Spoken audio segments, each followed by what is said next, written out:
Magandang araw po. Gusto ko po kayong i-review sa mga kulay na ito. Ito pong tatlong major colors na po signify sa iba't ibang season sa ating simbahan.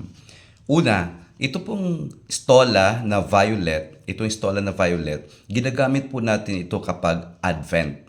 No ho. Siyempre, ang una sa kalendar po natin na season ay Advent. Ito pong white sa Christmas. After Christmas, mayroon pong ordinary time. Tapos, after the ordinary time, babalik tayo sa tinatawag po nating Lenten seasons. Gagamitin na naman natin itong violet.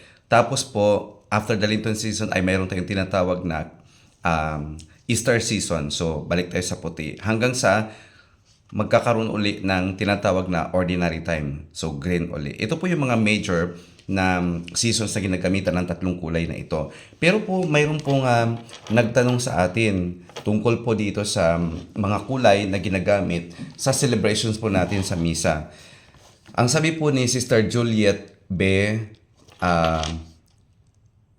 Frias Balakenya, no ho.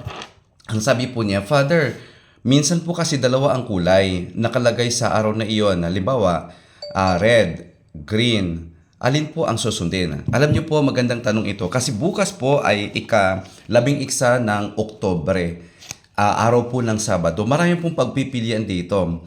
Sa 27th week in ordinary time, green, or di kay memorial ni Saint John the 23rd, isang papa, no ho, white, or di kaya memorial po ng Blessed Virgin Mary. Sa bagay, white din po ito, no ho. Pero tatlo yung pagpipilian na celebration. Ito po'y base po sa tinatawag po nating ordo. No, kaya kung mayroon po kayo nito, makikita po niyo dito.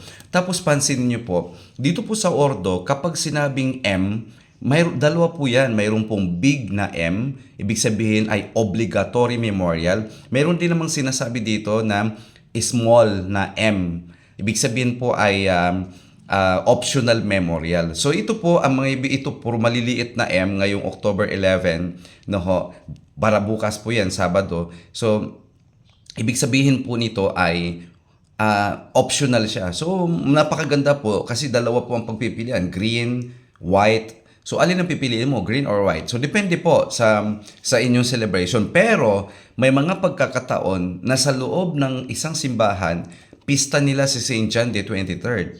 O di kaya'y ipinagdidiwang nila yung memorial nito. So, pwede nang piliin ang white. Kaya nga, dapat mapagmatsyag kayo bilang mga naghahanda.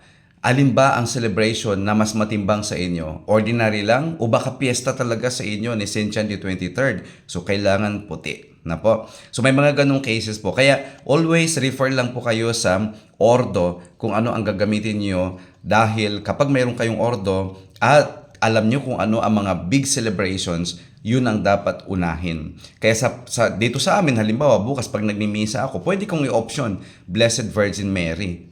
Yung BVM, Blessed Virgin Mary. Pwede kong i-option yun. So ano ang option dito? White. So puti ang aming gagamitin. Pero gusto ko rin namang option. Ordinary lang tayo. Kulay green. So maganda rin po na, ang sabi dito, maganda rin po na nagtatanong po sa pari.